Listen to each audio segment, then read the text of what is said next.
நீங்கள் ஒரு சில கேரக்டர்ஸ் எல்லாம் நீங்கள் மீட் பண்ணியிருப்பீங்க. நீங்கள் இவங்களுக்கு எவ்வளவு தான் செஞ்சாலுமே இவங்க திருப்தியாக மாட்டாங்க. சாட்டிஸ்ஃபை இவங்கள நீங்கள் பண்ணவே முடியாது. எல்லாத்துக்கும் ஒரு குறைய கண்டுபிடிப்பாங்க.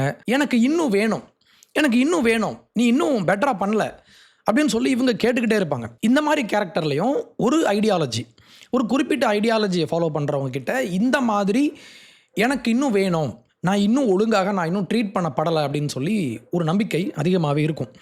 அவங்க தான் லெஃப்டில் உள்ளவங்க. இந்த இடதுசாரிகளுடைய ஒரு முக்கியமான ஒரு குணம் என்னென்னு பார்த்தீங்கன்னா, இவங்க எங்கேருந்து ஆரம்பித்தாங்க? திருப்பியும் நம்ம கார்ல் மார்க்ஸை நம்ம ஒரு எக்ஸாம்பிளாக எடுத்துக்கலாம்.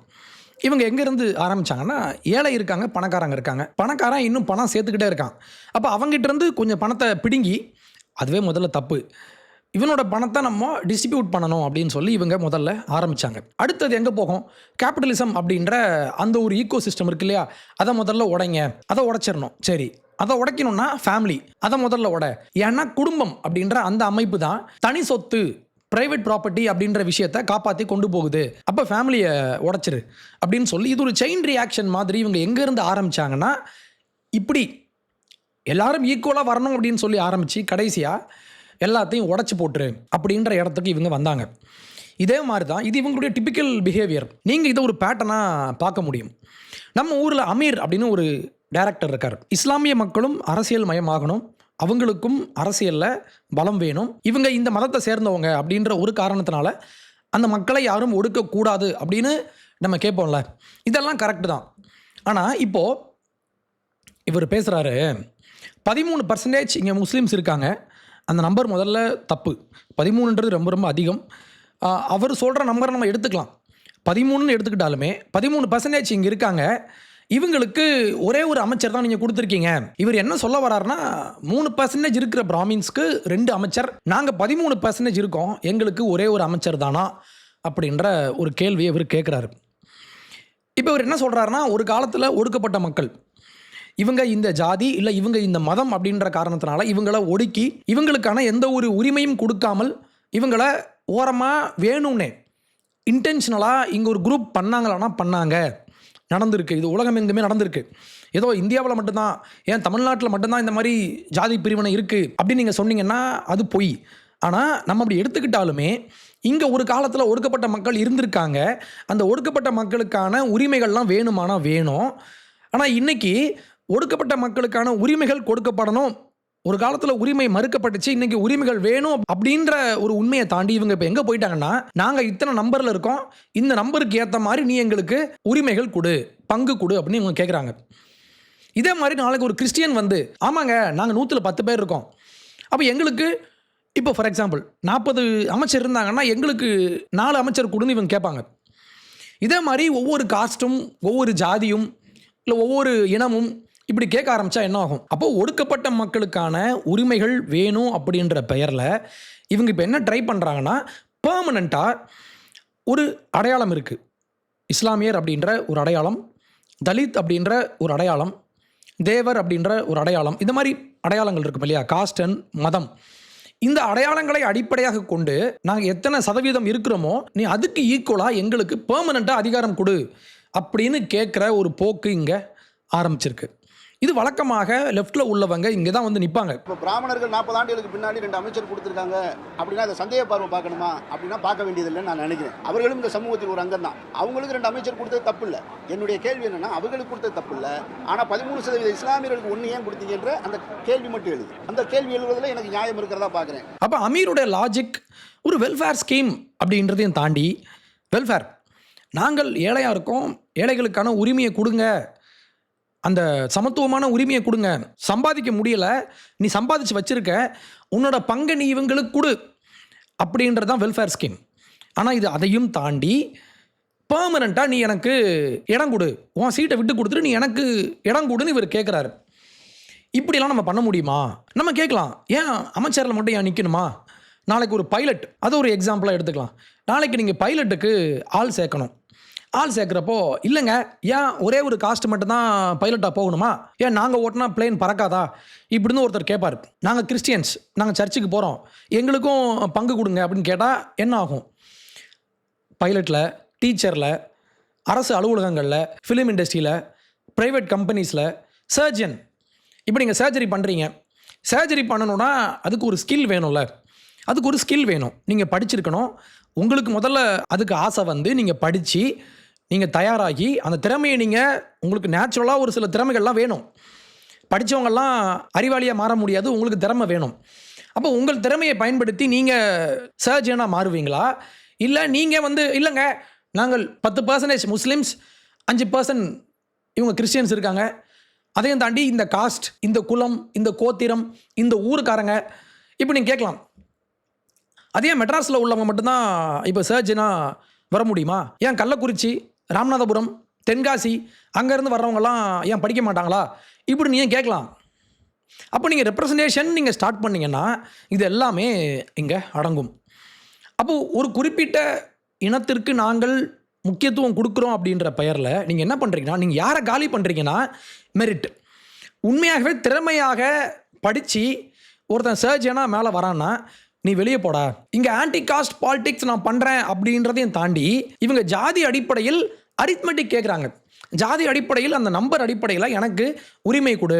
அவங்க 13%. அப்போ 113 பேர் நாங்கள் தான் இருக்கணும் அப்படின்ற இவங்களுடைய அடையாளத்தை பயன்படுத்தி இந்த அடையாளத்தின் அடிப்படையில் நீ எனக்கு உரிமை கொடு. இப்போ எப்படி ஜாதி ஒழியும்? இங்கே இருக்கிற ஒவ்வொரு போஸ்ட்டையும் ஜாதி அடிப்படையிலையும் மதத்தின் அடிப்படையிலும் பிரித்து கொடுன்னு நீங்கள் கேட்டிங்கன்னா நீங்கள் ஜாதியை ஒழிக்க வந்தீங்களா, இல்லை மதவெறியை ஒழிக்க வந்தீங்களா, இல்லைனா மதத்தின் அடிப்படையில் ஜாதி அடிப்படையில் நீங்கள் இதை ஃப்ரீஸ் பண்ணுறீங்க, பெர்மனெண்ட்டாக நீங்கள் ஃப்ரீஸ் பண்ணுறீங்க. இவன் முஸ்லீம் அப்போனா இவனுக்கு முஸ்லீம் அப்படின்றதுனால இவனுக்கு சீட்டு கொடு, இவன் கிறிஸ்டியன் அதனால் இவனுக்கு சீட்டு கொடு, அதனால் இவனுக்கு படிக்க வாய்ப்பு கொடு அப்படின்னு சொல்கிறது தான் உண்மையான ஜாதி அரசியல், உண்மையான மத அரசியல். ஆனால் இங்கே உள்ளவங்க ஜாதியை ஒழிக்கிறேன், நாங்கள் செக்யுலர் மதச்சார்பின்மையை நாங்கள் கொண்டு வரோம் அப்படின்னு சொல்லிட்டு இவங்க மதத்தையும் ஜாதியும் இவங்க இங்கே இன்ஸ்டிடியூஷனலைஸ் பண்ணுறாங்க. அப்போ லெஃப்ட் அப்படின்றவங்க ஒருபோதும் இவங்க ஜாதி ஒழிப்போ மத ஒழிப்போ அப்படிலாம் இல்லை, இவங்க ரிவர்ஸில் பண்ணிகிட்டு இருக்காங்க. ஒரு காலத்தில் டாமினன்ட் ஃபோர்ஸ் இங்கே பிரச்சனை பண்ணாங்கன்னா, ஒரு காலத்தில் இஸ்லாமியர்களை இவங்க ஒடுக்கியிருந்தாங்கன்னா இங்கே உள்ள ஒரு சில ஆட்கள் இப்போ என்ன பண்ணுறாங்கன்னா, நாங்கள் இஸ்லாமியர், நாங்கள் இப்போ மேலே வருவோம் அப்படின்னு சொல்கிற இந்த ஒரு போக்கு இருக்கு இல்லையா, இது ஒருபோதும் ஜாதி ஒழிப்போ மத ஒழிப்போ அல்ல, இது ரிவர்ஸ். இவங்க ரிவர்ஸில் பண்ணிகிட்டு இருக்காங்க. நீ பண்ண இப்போ நான் பண்ணுறேன் அப்படின்ற அந்த ஒரு ரிவெஞ்ச். திருப்பி சொல்கிறேன், left is all about revenge. இவங்க என்னைக்குமே இவங்க ஒரு ஆங்க்ரி மாப் அப்படின்ற ஒரு அடிப்படை உண்மையை நீங்கள் புரிஞ்சுக்கோங்க. இவங்க ஆங்க்ரி மாப் தான். கோயிலில் கடவுள் நம்பிக்கை கொண்டு கடவுள் நம்பிக்கை உள்ளவங்க பூஜை பண்ணுறோம் அப்படின்னு சொல்கிறவங்க பிராமின்ஸ். ஓகே, அப்போ அந்த இடத்துல போயிட்டு இவர் சொல்கிறாரு, நீங்கள் பிராமின்ஸை வச்சிங்க தலித்தை வைங்க அப்படின்னு இவர் கேட்குறாரு. இப்போ திருப்பி நான் கேட்குறேன், ஏன் முஸ்லீம்ஸை வைக்கணும், ஏன் அந்த இடத்துல கிறிஸ்டியன்ஸை வச்சா என்ன? நீங்கள் 13% நீங்களே சொல்கிறீங்க, அப்போ கிறிஸ்டியன்ஸ் கண்டிப்பாக அவ்வளோ இல்லை நம்பரில், அப்போ முஸ்லீம்ஸ் அதிகமாக இருக்காங்க, அப்போ கிறிஸ்டியன்ஸுக்கு இடம் கொடுங்கன்னு இங்கே ஒருத்தர் கேட்டார்னா அப்போ என்ன பண்ணலாம்? அப்போ நம்ம இப்படி போய்கிட்டே இருப்போம். நீங்கள் இப்படிலாம் கேட்க ஆரம்பிச்சிங்கன்னா இதுக்கு ஒரு எண்டே இருக்காது. நான் தான் ஃபஸ்ட்டே சொன்னேன், இவங்க சாட்டிஸ்ஃபை ஆக மாட்டாங்க, நீங்கள் இவங்கள திருப்திப்படுத்தவே முடியாது. நாளைக்கு நீங்கள் கொடுத்துருவீங்க. இவருடைய பேச்சை கேட்டு ஒரு வேளை இஸ்லாமியர்களுக்கு 100 எம்எல்ஏல 13 எம்எல்ஏ முஸ்லீம்ஸ்ன்னு நம்ம சொன்னாலுமே அங்கே அடுத்து வந்து ஒரு நோண்டுவார். என்ன சொல்லுவார்னா, 13 முஸ்லீம்ஸில் 8 பேர் பணக்காரனாக இருக்கான், 8 பேர் துபாயில் போய் வேலை பார்த்துருக்கான், அப்போது இவங்கெல்லாம் பணக்காரங்களாக இருக்காங்க, அப்போ நீங்கள் பணக்காரனுக்கு எப்படி நீங்கள் சீட்டு கொடுத்தீங்க அப்படி கேட்பாங்க. இது ஒரு எண்டே இருக்காது. இதுக்கு பேர் தான் லெஃப்டில் they call it intersectionality. What is intersectionality அப்படின்னா, இங்கே ஒரு ட்ரையாங்கிள் மாதிரி இவங்க போட்டிருப்பாங்க. ஒடுக்கப்பட்டவர்களே நிறைய லேயர்ஸ் இருக்கும். இப்போ ஒரு ஆணும் பெண்ணும் இருக்காங்கன்னா இதில் பெண் ரொம்ப ஒடுக்கப்பட்டவங்கன்னு ஒரு மார்க் கொடுப்பாங்க, ஒரு பாயிண்ட், ஒரு எக்ஸ்ட்ரா ஒரு பாயிண்ட். இப்போ வந்து 2 பெண்கள் இருக்காங்க. இந்த 2 பெண்களில் ஒரு பெண் பிளாக், ஒரு பெண் ஒயிட்னு வைங்களேன். அப்போ பிளாக் தான் ஒடுக்கப்பட்டவங்க இவங்களுடைய கணக்குப்படி. அப்போது இவங்களுக்கு முக்கியத்துவம் கொடு, பெண் ப்ளஸ் பிளாக். ஓகே, இப்போ இந்த பிளாக் பெண்களில் இப்போ 2 பிளாக் பெண்கள் இருக்காங்கன்னா அதில் ஒரு பிளாக் பெண் எல்ஜிபிடி, இவங்க லெஸ்பியன்னா ஆட்டோமேட்டிக்காக ஒடுக்கப்பட்டவங்க இவங்களுடைய கணக்கில். அப்போது பெண், பிளாக், எல்ஜிபிடி இவங்க தான் இவங்களோட ரொம்ப ஒடுக்கப்பட்டவங்க. அப்போ இவங்களுக்கு முக்கியத்துவம் கொடு இப்படின்னு இது போய்கிட்டே இருக்கும். இதுக்கு பேர் தான் இன்டர்செக்ஷனாலிட்டி. இந்த லெஃப்டில் உள்ளவங்களுடைய அடிப்படை இவங்க எப்படி இந்த ஒடுக்கப்பட்டவங்க அப்படின்ற அந்த லிஸ்ட்டை இவங்க எப்படி முடிவு பண்ணுறாங்கன்னா இந்த மாதிரி ட்ரையாங்கிள் போட்டுருவாங்க. அப்போ இதுக்கு எண்டே இருக்காது, இது போய்கிட்டே இருக்கும். அதனால தான் நான் சொல்கிறேன், மெரிட் தான் முக்கியம், மெரிட் பேஸ்டாக கொடுக்கணும். Okay right. இப்போ இங்கே இயற்கையாக அமைந்திருக்கிற ஒரு சில டிஃப்ரென்சஸை இவங்க என்ன சொல்லுவாங்கன்னா இதை டிஸ்கிரிமினேஷன் அப்படின்னு சொல்லி அங்கே கொண்டு வந்து சேர்த்துருவாங்க. இப்போ 2 குரூப்ஸ் இருக்காங்க. இந்த 2 குரூப்ஸ்க்குமான வித்தியாசங்கள் இருக்கும். இந்த குரூப்பை விட இந்த குரூப் கொஞ்சம் மேலே இருக்காங்க, இவங்களுக்கு ஒரு சில அட்வான்டேஜ் இருக்குது அப்படின்னு சொல்லிட்டாலே இவங்க என்ன சொல்லுவாங்கன்னா அதுக்கு ஆட்டோமேட்டிக்காக ஒரு லேபிள் ஒன்று ஒட்டுவாங்க. இது டிஸ்கிரிமினேஷன், இது பாகுபாடு, இது பிரிவினை, இது ஒடுக்குமுறை அப்படின்னு சொல்லி முடிவு பண்ணுறாங்க. ஆனால் நான் என்ன கேட்குறேன்னா, இயற்கையாக ஒருவேளை இந்த வித்தியாசங்கள் இந்த குரூப்போட இந்த குரூப் கொஞ்சம் பெருசாக இருக்காங்கன்னா ஆட்டோமேட்டிக்காக இந்த குரூப்பை ஒடுக்கியிருப்பாங்க. நீங்கள் எப்படி முடிவுக்கு வந்தீங்க அப்படின்றதான் கேள்வி. இந்த குரூப் இவங்களை ஒடுக்காமலே இவங்க தன்னந்தனியாக இருந்து இவங்க மேலே வந்திருக்க கூடாதா, இதுக்கு வாய்ப்பு இல்லையா அப்படின்னா இருக்குது. அதே மாதிரி இந்த குரூப் கீழே இருக்காங்கன்னா இவங்களை ஒடுக்கியிருப்பாங்க, நீங்கள் எப்படி முடிவுக்கு வந்தீங்க அப்படின்ற ஒரு கேள்வி இருக்கு இல்லையா? இதை நம்ம புரிஞ்சுக்கிட்டோம்னா இந்த குரூப் ப்ளே பண்ணுற இந்த காஸ்ட் பாலிடிக்ஸ், மதம் பாலிடிக்ஸ் இதெல்லாம் நமக்கு புரியும். இந்த டிஸ்பாரிட்டி அண்ட் டிஸ்கிரிமினேஷன் அப்படின்ற இந்த 2 விஷயங்கள் இருக்குல்ல, ஒன்று வித்தியாசங்கள். இந்த 2 குரூப்ஸ் இருக்காங்கன்னா இந்த 2 குரூப்ஸ்க்கு நடுவையான வித்தியாசங்கள் இவங்களோட கொஞ்சம் அதிகமாக இருக்காங்க அப்படின்ற அந்த கேப் இருக்கு இல்லையா, இதுதான் டிஸ்பாரிட்டி. டிஸ்கிரிமினேஷன்னா ஆக்டிவாக வேணும்னே ஒரு குரூப்பை இவங்க ஒடுக்கி வைக்கிறாங்க அப்படின்னா அது டிஸ்கிரிமினேஷன். இப்போ இந்த 2க்குமான வித்தியாசத்தை நம்ம எப்படி புரிஞ்சுக்கலாம் அப்படின்னா, நான் ஒரு எக்ஸாம்பிள் சொல்லட்டுமா? 2024 ஒலிம்பிக்ஸ் நடந்துச்சுல, இந்த ஒலிம்பிக்ஸில் அத்லெட்டிக்ஸ் அப்படின்ற அந்த ஒரு கேட்டகரி மட்டும் எடுத்துக்கிட்டு இந்த ஒரு கேட்டகரியில் அதுலேயும் running 100 metre, 200 metre, 500 metre, 800 metre, 1500 metre, 5000 metre, 10,000 metre. Okay, இதில் இந்த ரன்னிங்கில் ஜெயித்தவங்கலாம் யார்? கோல்டு, சில்வர், பிரான்ஸ் இந்த 3 மெடல்ஸையும் வாங்கினது யார் இதில் ஜெயிச்சாங்க அப்படின்னு சொல்லி நான் நேற்று ஃபுல்லாக உட்காந்து ஒரு டேட்டா ஒன்று எடுத்தேன். இந்த ஒலிம்பிக்ஸ் மட்டும் இதில் நிறைய இன்ட்ரெஸ்டிங்கான பல பேட்டர்ன்ஸை நீங்கள் பார்க்க முடியும். ஒன்று, மெஜாரிட்டி இந்த ரன்னிங்கில் ஜெயித்தவங்க எல்லாருமே பார்த்தீங்கன்னா 90%, மோர் தென் 90% யாருன்னா பிளாக் பீப்புள், கருப்பின மக்கள். ஓகே, இந்த கருப்பின மக்கள்லையும் ஒரு சில குறிப்பிட்ட நாடுகள், அந்த குறிப்பிட்ட நாடுகளை சேர்ந்தவங்க தான் இதில் மெடல்ஸ் வாங்குறாங்க. இந்த பேட்டர்ன் எனக்கு ஐ ஓப்பனிங்காக இருந்துச்சு. ஏன்னா எனக்கு தெரியும் பிளாக்ஸ் ஜெயிக்கிறாங்கன்னு தெரியும், ஆனால் அதனுடைய ப்ரப்போர்ஷன் எவ்வளோ அதிகமாக ஜெயிக்கிறாங்க, எக்ஸாக்ட் நம்பர் என்ன அப்படின்னு சொல்லி தேடி பார்த்தப்போ நிறைய இன்ட்ரெஸ்டிங்கான பேட்டர்ன்ஸ்லாம் கிடச்சிது. ஒன்று 100 மீட்டர் அண்ட் 200 மீட்டர் இந்த 2லையுமே இது வந்து நம்ம ஸ்ப்ரிண்ட்டுன்னு சொல்லுவோம், ரொம்ப சீக்கிரமாக ஷார்ட் டிஸ்டன்ஸ் சீக்கிரமாக ஓடுற மாதிரி. இதில் 12 மெடல்ஸ் மொத்தம். ஓகே, மென் அண்ட் உமன் இந்த 2மே சேர்த்து 12 மெடல்ஸில் 10 மெடல் யார் வாங்கியிருக்கான்னா US, Jamaica, Saint Lucia, Botswana அப்படின்ற இந்த 4 நாடுகள். நீங்கள் இதில் யூஎஸ்ன்னு பார்த்தாலுமே இவங்களுமே பிளாக் பீப்புள் தான், இவங்களுமே ஆஃப்ரிக்கன்ஸ் தான். 200 மீட்டரில் 12 மெடல்ஸில் 9 மெடல்ஸ் யாருன்னா இந்த 4 நாடுகளில் உள்ளவங்க தான். இந்த வெப்சைட் நான் உங்களுக்கு போட்டு வைக்கிறேன், நீங்களும் போய் தேடி பாருங்கள், ரொம்ப இன்ட்ரெஸ்டிங்காக இருக்கும். இந்த ஜமைக்கா அண்ட் செயின்ட் லூசியா அப்படின்ற இந்த 2மே ஒரு குட்டி தீவுகள். நான் உங்களுக்கு மேப்பில் காட்டவா? ஜமைக்கா வந்து கியூபாக்கு கீழே, அந்த ஹைத்தி தீவுகள்லாம் அங்கே இருக்கா, அதுக்கு பக்கத்தில். ஓகே, அண்ட் செயின்ட் லூசியா பார்த்தீங்கன்னா செயின்ட் லூசியா அது கரிபியன் தீவுகளில் உள்ள ஒரு நாடு. Saint Lucia it's a Caribbean தீவு.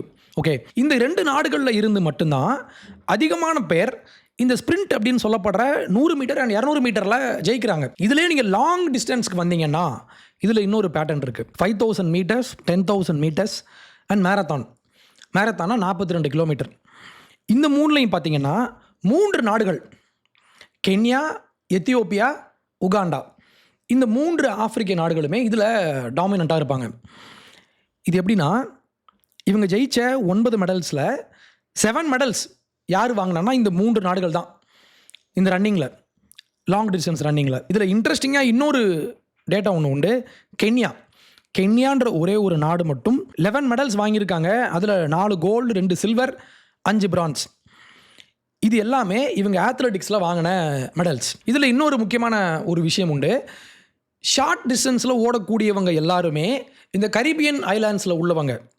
ஆனால் லாங் டிஸ்டன்ஸில் உள்ளவங்க அத்தனை பேருமே ஆஃப்ரிக்கா, அதுலேயும் ஈஸ்ட் ஆஃப்ரிக்கா, கிழக்கு ஆஃப்ரிக்காவில் உள்ள 3 நாடுகள். நான் உங்களுக்கு மேப் காட்டவா? நீங்கள் பாருங்கள், கென்யா இருக்காங்க ஈஸ்ட்டில், அந்த கடல் மார்க்கமாக அந்த கடலை ஒட்டி, அவங்களுக்கு மேலே எத்தியோப்பியா, அவங்களுக்கு பக்கத்தில் கீழே உகாண்டா. லாங் டிஸ்டன்ஸ் ரன்னிங்கில் டாமினண்ட்டாக இருக்காங்க இன்றைக்குமே. இது இந்த ஒலிம்பிக்ஸ் மட்டும் இல்லை, இது முக்கியம். நீங்கள் எந்த ஒலிம்பிக்ஸை எடுத்து பார்த்தாலும் சரிதான், இந்த ஒரு 3 நாடுகள் மட்டும்தான் லாங் டிஸ்டன்ஸில் பயங்கர டாமினண்ட்டாக இருப்பாங்க. இன்னும் சொல்லணும்னா கென்யா அப்படின்ற இந்த ஒரு நாடு மட்டுமே இது வரைக்கும் ஒலிம்பிக்ஸில் 124 மெடல்ஸ் வாங்கியிருக்காங்க. இந்த ஒரே ஒரு சிங்கிள் நாடு. ஓகே, இதுலேயும் பெரும்பாலும் எங்கே பார்த்தீங்கன்னா ரன்னிங்கில் தான் வாங்கியிருப்பாங்க, அதுவும் லாங் டிஸ்டன்ஸ் ரன்னிங்கில் தான் வாங்கியிருப்பாங்க. இதில் இன்னும் ஸ்பெசிஃபிக்காக இன்னொரு மேட்டர் இருக்குது. என்னென்னா, கென்யாவில் ஈட்டன் அப்படின்ற ஒரு சின்ன ஒரு கிராமம் உண்டு. வெறும் 4000 மக்கள் மட்டுமே வசிக்கக்கூடிய ஒரு சின்ன ஒரு டவுன் மாதிரி. இந்த டவுனில் இருந்து மட்டும்தான் அன்யூஷுவலாக வேறு எங்கும் இல்லாத அளவு இந்த ஒரு குறிப்பிட்ட பகுதியை சேர்ந்தவங்க தான் டாமினண்ட்டாக இருக்காங்க. இதுலேயும் ஒரு குறிப்பிட்ட ட்ரைப், கேலஞ்சின் ட்ரைப்ஸ் அப்படின்ற அந்த அந்த ஒரு பழங்குடி மக்கள் இங்கேருந்து மட்டும்தான் இவங்க ஜெயிக்கிறாங்க. கென்யா, ஈஸ்ட் ஆஃப்ரிக்கா, அதுலேயும் கென்யாவிலையும் இந்த ஒரு குறிப்பிட்ட ஒரு ஊர், இந்த ஊரில் ஒரு குறிப்பிட்ட இனம், இவங்க தான் ஜெயிக்கிறாங்க. இந்த விஷயம் நிறைய பேருக்கு தெரியாது. ஆனால் இது ரொம்ப ஆச்சரியமான ஒரு உண்மை. நியூயார்க் டைம்ஸில் ஒரு ஆர்டிக்கல் ஒன்று வந்துருந்துச்சு 2012. ஓகே, 2012 ஒலிம்பிக் கேம்ஸ்க்கு அறிவிக்கப்பட்ட கென்யன் டீமில் மேரத்தானில் பங்கேற்பதற்காக கென்யாவிலிருந்து சூஸ் பண்ணப்பட்ட அந்த டீமில் இருந்த அந்த 6 பேருமே இந்த ஈட்டன் அப்படின்ற இந்த ஒரு பகுதியை மட்டும்தான் சேர்ந்தவங்க. Eaten does not have the premium facilities common through out the US and Europe. இவங்களுக்கு மேற்கத்திய நாடுகளில் உள்ள அந்த வசதிலாம் இல்லை. இவங்க கிரேவல் ட்ராக்ல ஓடுறாங்க, கல்லை கொட்டி வச்சிருப்பான், இதில் இவங்க ஓடுறாங்க. Despite the disadvantages, Kenyans are routinely recording faster marathon times than ever. Kenyans registered 29 of the 30 fastest official times in the marathon last year. மேரத்தானில் சீக்கிரமாக ஓடி வந்துடுற அந்த ரெக்கார்டில் 30 பேரில் 29 பேர் கென்யன்ஸ். இது ரொம்ப ஒரு ஆச்சரியமான ஒரு டேட்டா இல்லையா? அதுவும் ஒரு குறிப்பிட்ட இனம், ஒரு குறிப்பிட்ட ஊர், ஒரு குறிப்பிட்ட அந்த ஈஸ்ட் ஆஃப்ரிக்கன் குரூப்ஸ் இல்லையா? அப்போ ஒரு ஊரில் இருக்கிற 4000 பேரில் 1000 பேர் ஆத்லெட்ஸாக இருக்காங்க. இப்போ நீங்கள் கேட்கலாம், இவங்க ட்ரெயின் ஆகியிருப்பாங்க, அதனால தான் இந்த மாதிரி நடந்திருக்கும் நீங்கள் சொல்லலாம். அது உண்மையும் கூட. இவங்களுக்கான ஒரு அட்வான்டேஜ் என்னென்னா, இவங்களுடைய அந்த சீ லெவல்லேருந்து இவங்க பல 1000 மீட்டர்ஸ்க்கு மேலே இவங்க இருக்காங்க. இன்னும் சொல்லணுன்னா 8000 ஃபீட், 8000 அடி, கடல் மட்டத்திலிருந்து 8000 அடி உயரத்தில் இருக்கிற ஒரு பகுதி இந்த ஈட்டன் அப்படின்ற இந்த கிராமம். ஓகே, இப்போ ஹை ஆல்டிடியூடில் இருந்தால் இவங்களுக்கு என்ன அட்வான்டேஜ் அப்படின்னா, நீங்கள் மேலே போக போக உங்களுக்கு ஆக்சிஜன் லெவல் கம்மியாக இருக்கும். ஓகே, அப்போ இவங்க அங்கே தான் வாழ்ந்துருக்காங்க, இவங்க அங்கேயே பிறந்து அங்கேயே வாழ்ந்து அங்கேயே ட்ரெயின் ஆகுறாங்க. அப்படின்றதுனால இவங்களுடைய பாடி இதுக்கு அடாப்ட் ஆகும். கம்மியான ஆக்சிஜனில் நீங்கள் ஒர்க் பண்ணுறீங்க, அப்போ உங்கள் பாடியில் அதிகமான RBC, அந்த ரெட் பிளட் செல்ஸ்ன்னு சொல்லுவோம்ல, அது அதிகமாக உற்பத்தி ஆகும். உங்களுக்கு இருக்கிற அந்த குறைந்தபட்ச ஆக்சிஜனை எஃபிஷியண்ட்டாக ஒர்க் பண்ணுற மாதிரி உங்கள் பாடி அதை யூட்டிலைஸ் பண்ணுற மாதிரி பாடி உங்களுக்கு அடாப்ட் ஆகி வந்துடும். ஒரு எக்ஸாம்பிள் சொல்லணுன்னா, நீங்கள் ஒரு மூக்கை க்ளோஸ் பண்ணிவிட்டு நீங்கள் ஒர்க் பண்ணுறீங்கன்னா, நீங்கள் வாழ்கிறீங்கன்னா உங்களுக்கு அப்படியே பழகிடும். நீங்கள் இந்த 2 மூக்கையும் பயன்படுத்துகிற மாதிரி, இந்த 2 மூக்கு வழியாக நீங்கள் காற்றை மேலே இழுக்கிற மாதிரி அந்த ஒரு இடத்துக்கு நீங்கள் போகிறப்போ உங்களுக்கு இன்னும் ஈஸியாக இருக்கும். ஏன்னா நீங்கள் ஒரு மூக்கில் நீங்கள் பழகிட்டீங்க. ஓகே, நீங்கள் வந்து கஷ்டப்பட்டீங்க, நீங்கள் வந்து கஷ்டப்பட்டு உங்கள் பாடியை நீங்கள் மாற்றி வச்சதுனால உங்களுக்கு ஈஸியான ஒரு இடத்துல நீங்கள் போகிறப்போ இன்னும் உங்களுக்கு ஈஸியாக இருக்கும். ஓகே, இது ஒரு சின்ன ஒரு எக்ஸாம்பிள் தான். அப்போது இவங்களுக்கு இந்த சீ லெவலில் மேலே இருக்காங்க அப்படின்றது ஒரு அட்வான்டேஜ் தான். இப்போ அடுத்த ஒரு கேள்வி, அப்போ சீ லெவலுக்கு மேலே இந்த லெவலில் ஒரு ஆல்டிடியூடில் வேறு யாருமே இல்லையா? இருக்காங்கல்ல, அப்போயே அவங்க ஏன் ஜெயிக்கலை அப்படின்ற அந்த ஒரு கேள்வியும் இருக்கா? அப்போது உங்களுக்கு ஒரு அட்வான்டேஜ் இருக்குது. இவங்களுக்கான ட்ரைனிங், இவங்களுக்கான உடல் அமைப்பு, இது முக்கியம். உடல் வாகு இல்லையா? நீங்கள் லாங் டிஸ்டன்ஸ்லாம் ஓடணும்னா உங்கள் உடல் அதுக்கேற்ற மாதிரி அமைஞ்சிருக்கணும். இந்த மாதிரி ஒரு சில விஷயங்கள் இவங்களுக்கு இயற்கையாகவே கொடுக்கப்பட்டதுனால இந்த மக்கள்லாம் இன்றைக்கி இதில் ஜெயிக்கிறாங்க. இதில் இன்னொன்று பார்த்தீங்கன்னா, இந்த ஷார்ட் டிஸ்டன்ஸ் ஓடுவோம் இல்லை, ஸ்ப்ரிண்டிங்கில் இவங்க யாருமே வரல. அப்போ என்ன அர்த்தம் அப்படின்னா, இதில் யார் அதிகமாக ஜெயிக்கிறாங்கன்னா ஜமைக்கன்ஸ். நம்ம இவர் இருக்கார் தெரியுமா, உசைன் போல்ட் இருக்கார்ல, இந்த மாதிரி ஆட்கள் தான் ஸ்ப்ரிண்டிங்கில் ஜெயிக்கிறாங்க. அப்போ ஸ்ப்ரிண்டிங்கில் ஏன் ஜெயிக்கிறாங்க அப்படின்னா, இவங்களுக்கு ஜெனட்டிக்காகவே ஒரு சில அட்வான்டேஜ் இருக்குது. ACTN3 அப்படின்ற ஒரு ஜீன் ஒன்று இருக்குது. இது நம்ம எல்லாருடைய உடம்பிலும் இருக்கும். இது என்ன செய்யும்னா, புரோட்டீனை ஃபாஸ்ட்டாக உற்பத்தி பண்ணும். ஸோ புரோட்டீன் அதிகமாக உற்பத்தி ஆகும்போது உங்களால் ரொம்ப ஒரு டக்குன்னு உங்களால் ஃபாஸ்ட்டாக ஓட முடியும். ஓகே, உங்கள் மசில் க்ரோத் அப்படின்றது ரொம்ப அன்யூஷுவலாக இருக்கும். நீங்கள் ஸ்ப்ரிண்டிங் பண்ணுறீங்க, இல்லை ஜம்ப் பண்ணுறீங்க, இல்லை வேகமாக ஓடுறீங்கன்னா உங்களுக்கு அந்த குயிக்னஸ்க்கு இந்த ACTN3 அப்படின்ற இந்த ஒரு ஜீன் உற்பத்தி பண்ணுற அந்த புரோட்டீன் ரொம்ப உதவி பண்ணும் அப்படின்ற ஒரு உண்மை இருக்குது. அப்போ ஜமைக்கன்ஸ் முக்கியமாக இந்த வெஸ்ட் ஆஃப்ரிக்கா இதையும் தாண்டி மேலே இந்த கரிபியன் ஐலாண்ட்ஸில் உள்ளவங்களுக்கு ACTN3 அப்படின்ற இந்த ஒரு ஜீன் இருக்கு இல்லையா, இவங்களுக்கு இது ஒரு அட்வான்டேஜ். இது அனைவருக்குமே உண்டு. ஆனால் இவங்களுக்கு ஸ்டாட்டிஸ்டிக்கலி இவங்களுக்கு இது ஒரு அட்வான்டேஜாக போய் அமையும். ஏன்னா இவங்களுக்கு இயற்கையாகவே ACTN3 அப்படின்ற அந்த ஒரு ஜீன் இருக்கிறதுக்கு முன்னாலே இவங்களுக்கான நியூட்ரிஷன், ட்ரைனிங், மசில் பவர் இதெல்லாம் உண்டு. இந்த பவர் இந்த ACTN3 கூட சேரும்போது இது ஒரு எக்ஸ்ட்ரா ஒரு மைல் இவங்களுக்கு இது ஹெல்ப் பண்ணுது. உங்கள் மசில் ஸ்ட்ரக்சர், உங்கள் கல்ச்சர், உங்கள் சைக்காலஜிக்கலி உங்களுடைய அந்த அந்த ஒரு உறுதித்தன்மை, இந்த மாதிரி நிறைய விஷயங்கள் இருந்தாலுமே இந்த ACTN3 அப்படின்ற இந்த ஒரு ஜீன் இருக்கு இல்லையா, இந்த ஜீன் இந்த ஜமைக்கன்ஸினுடைய காம்பினேஷன் கூட சேரும்போது இது ஒரு எக்ஸ்ட்ரா பவரை இவங்களுக்கு கொடுக்குது. இப்போ நான் ஒரு கேள்வி கேட்குறேன், இது எப்படி நியாயம்? அது எப்படி லாங் டிஸ்டன்ஸ் ரன்னிங்கில் வெறும் 3 நாடுகள் மட்டும் டாமினண்ட்டாக எப்படி மாறினாங்க? இப்போது நான் நம்ம ஈக்குவாலிட்டி கொண்டு வரணும்ல, மற்ற நாடுகளும் மேரத்தானில் அவார்டு ஜெயிக்கணும் அப்படின்னா, மெடல்ஸ் வாங்கணும்னா நான் என்ன பண்ணலாம்? இந்த 3 நாடுகளும் இனிமேல் வரக்கூடாது அப்படின்னு நான் சொல்லலாம். ஏன்னா இவங்க வர்றதுனால தான் மற்ற நாடுகளுக்கு இங்கே வாய்ப்பு இல்லாமல் போயிடுது. ஏன் இவங்க வர்றதுனால தான் இந்தியன்ஸுக்கு வாய்ப்பு இல்லை அப்படின்னு நான் சொன்னால் எப்படி இருக்கும்? அப்போ நான் என்ன பண்ணலாம் அப்படின்னா, ஈக்குவாலிட்டியை கொண்டு வரதுக்கு நான் அந்த ஈட்டன் கிராமத்திலேருந்து வர்றாங்கல்ல, இவங்க காலை நான் ஒடிச்சு விடலாமா? அப்படி பண்ணலாமா? அப்படி தான் நம்ம இன்றைக்கி பண்ணிகிட்டு இருக்கோம். எவன் வாழ்க்கையில் ஜெயிக்கிறானோ இவனுடைய திறமையை பயன்படுத்தி, இவனுடைய அந்த அட்வான்டேஜை பயன்படுத்தி இவன் ஜெயிச்சான்னா இவன் காலை இவங்க ஒடிச்சிட்டு இருக்காங்க. அது எப்படி சாத்தியம்? நம்ம எப்படி இவங்கள அலோவ் பண்ணலாம் அப்படின்னு நீங்கள் கேட்கலாம். இன்னொன்று கேட்கலாம், என்னென்னா இந்த ஆஃப்ரிக்கன்ஸ்லாம் சேர்ந்து இவங்க ஒரு சதி பண்ணுறாங்க, இவங்கெல்லாம் சேர்ந்து ஒரு சதி பண்ணி இவங்க யாரையும் ஜெயிக்க விடாமல் பண்ணுறாங்க. ஃபார் எக்ஸாம்பிள் நம்ம ஜப்பான் எடுத்துக்கலாமா? நாங்கள் ஒரு எவ்வளோ பெரிய வளர்ந்த ஒரு நாடு நாங்கள், ஆனால் எங்களால் மேரத்தானில் ஜெயிக்க முடியல. என்ன காரணம்? இந்த ஆஃப்ரிக்கன்ஸ்லாம் சேர்ந்து எங்களுக்கு எதிராக ஒரு சதி பண்ணுறாங்கன்னு நான் சொன்னால், இந்த ஜாப்பனீஸ் பீப்புளெலாம் சொன்னாங்கன்னா அது சரியாக இருக்குமா? இதே மாதிரி பிங் பாங் எடுத்துக்கலாமா? டேபிள் டென்னிஸில் சைனீஸினுடைய டாமினன்ஸ் ரொம்ப ரொம்ப அதிகம். 1988 முதன்முறையாக ஒலிம்பிக் கேம்ஸில் டேபிள் டென்னிஸை இன்ட்ரோ பண்ணுறாங்க, உள்ளே வருது. அந்த 88 இது வரைக்கும் 42 பேர் கோல்டு மெடல் வாங்கியிருக்காங்க. அதில் 37 பேர் சைனீஸ். 42 37. இது எப்படி சாத்தியம் அப்படின்னா, அந்த நாட்டில் உள்ள அமைப்பு, இவங்களுடைய கட்டமைப்பு, இவங்களுடைய விருப்பம். ஃபஸ்ட்டு ஸ்கூலில் இருந்தால் இவங்களுக்கு டீச் பண்ணுறாங்க. ஒரு குறிப்பிட்ட இடத்துல இவங்க அதிகமாக ஃபோக்கஸ் பண்ணி இவங்க ஜெயிக்கிறாங்க. இப்போ நம்ம உடனே இல்லைங்க, இது ஈக்குவாலிட்டிக்கு பெரிய பிரச்சனையாக இருக்குது, நம்ம ஈக்குவாலிட்டி கொண்டு வரணும்ல, அப்போ என்ன பண்ணலாம் அப்படின்னா, இனிமேல் சைனீஸ் போட்டி போட உங்களுக்கு உரிமை இல்லை அப்படின்னு சொன்னால் எப்படி இருக்கும்? நம்ம ஊரில் நம்ம இப்படி தான் பண்ணிகிட்டு இருக்கோம். ஒருத்தர் இஸ்லாமியர் அப்படின்ற ஒரே ஒரு காரணத்தினாலேயே அந்த மத அடிப்படையில் நீ எனக்கு சீட்டு கொடு அப்படின்னு ஒருத்தர் கேட்குறாரு. இதே மாதிரி நாளைக்கு கிறிஸ்டியன்ஸ் கேட்பாங்க. இங்கே திறமை முக்கியமாக, ஒருத்தர் அமைச்சராக போகணும்னா அதுக்கான திறமைகள் இருக்கணும், ஆட்சி பண்ணுற அந்த ஒரு ஸ்டஃப் இருக்கணும்ல. இதெல்லாம் விட்டுட்டு இவர் இஸ்லாமியர் அப்படின்ற அந்த ஒரே ஒரு காரணத்துக்காக மட்டுமே நீ என்ன அமைச்சராக மாற்று அப்படின்னு சொன்னால் அது எப்படி இருக்கும்? அப்போது எல்லா சீட்டையும் இவங்க எடுத்துக்கிறாங்க, டேபிள் டென்னிஸ் ஃபுல்லாக இவங்க எடுத்துக்கிறாங்க, லாங் ரன் ஃபுல்லாக இவங்க கென்யன்ஸ் எடுத்துக்கிறாங்க. அப்போ இது பொறுக்காத ஒரு கூட்டம் எல்லாம் சேர்ந்து நம்ம இவங்கள ஒழிச்சு கட்டணும்னு நினச்சாங்கன்னா இவங்க என்ன பண்ணுவாங்கன்னா, இவன் காலை ஒடிச்சு விடு அப்படின்னு சொன்னால் அது நியாயமா?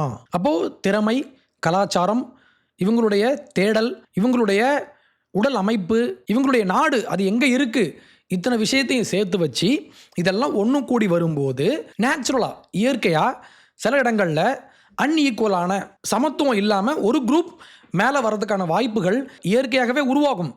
நம்ம இதை வச்சுக்கிட்டு நம்ம இவங்களை இன்னும் நம்ம வளர்க்க ட்ரை பண்ணணுமா, இல்லை நம்ம இவங்கள ஒடுக்க ட்ரை பண்ணணுமா? இவங்க மேலே வந்திருக்காங்கன்னா இதை அப்ரிஷியேட் பண்ணுங்க. இதை விட்டுட்டு இவன் கீழே இருக்கான், இவன் மேலே வந்துட்டான், அப்போ இவனை ஒடுக்கியிருப்பான் அப்படின்ற அந்த முன் முடிவு இருக்கு இல்லையா, அது ரொம்ப ரொம்ப தப்பு அப்படின்றதுக்கு இந்த ஒலிம்பிக்ஸ் மட்டுமே ஒரு எக்ஸாம்பிளாக இருக்கும். இந்த மாதிரி 1000 காரணம் என்னால் சொல்ல முடியும். ஒரு ப்ராக்டிக்கலான ஒரு எக்ஸாம்பிள்னா இந்த ஒலிம்பிக் கேம்ஸை நீங்கள் எடுத்து படித்து பாருங்கள். இதில் நீங்கள் ஒவ்வொரு வருஷமும் போய் பாருங்கள், அந்த வெப்சைட்டில் நீங்கள் ஒவ்வொரு கேம்ஸையும் நீங்கள் பார்க்கலாம். 2020, 2016, 2012 நீங்கள் அப்படியே பின்னால் போங்களேன். ஒவ்வொரு கேமில் நீங்கள் பார்த்தீங்கன்னா ஒரு குரூப் இங்கே டாமினன்ஸாக இருப்பாங்க.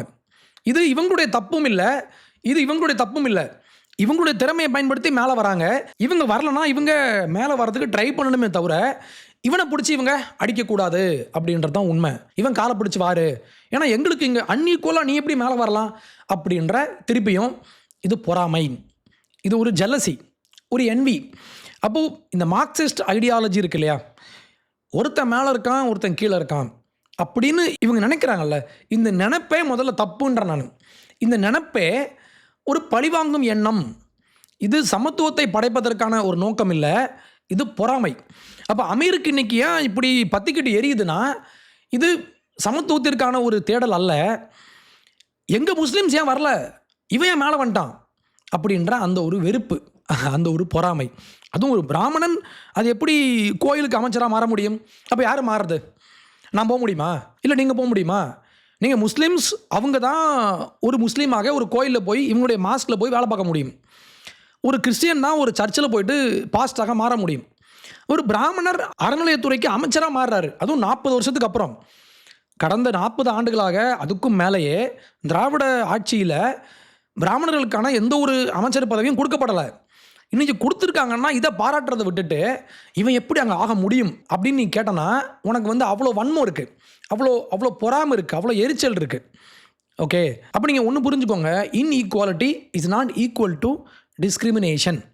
இப்போ 2 குரூப் அன்ஈக்குவலாக இருக்காங்க, இவங்களுக்குள்ள சமத்துவம் இல்லைன்னா இது ஆட்டோமேட்டிக்காக ஒடுக்குமுறை அப்படின்ற மாதிரி நம்ம பார்க்க முடியாது. இவங்க மேலே நேச்சுரலாக கூட ஒருத்தரால் மேலே வர முடியும், நேச்சுரலாக கூட இன்னொருத்தரால் கீழே இருக்க முடியும்.